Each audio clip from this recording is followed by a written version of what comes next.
George Soros is free to spend his money in politics however he wishes, and we are darn well free to critique it.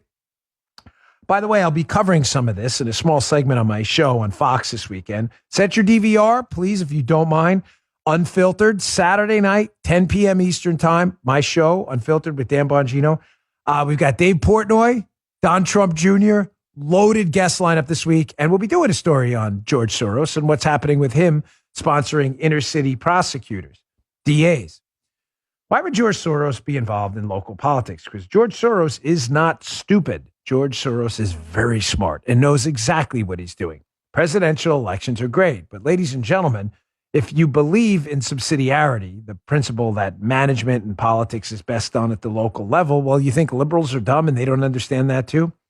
Soros and them figured out a long time ago that secretaries of state and district attorneys who can enforce both voting and crime policies, that if you can get your people in there, you can do a whole lot of damage. Oh, and he has. We'll be covering it again on my show this weekend. Some of the DAs he's been donating money to.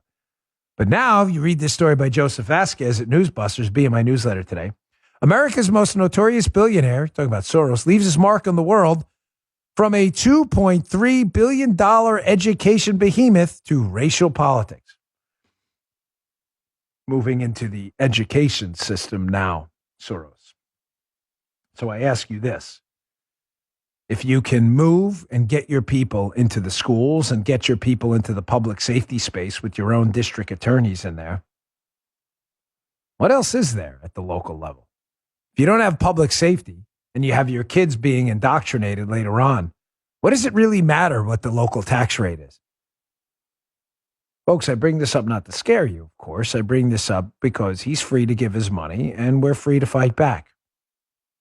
Keep your eyes on this.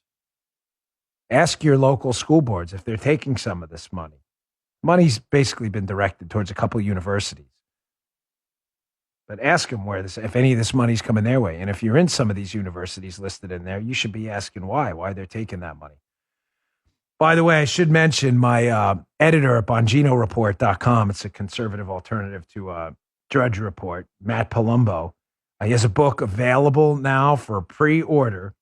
It should be coming out very soon. I am the publisher of that book called The Man Behind the Curtain, about George Soros and his role in all of this. Footnotes, data, irrefutable data. It's called The Man Behind the Curtain by Matt Palumbo.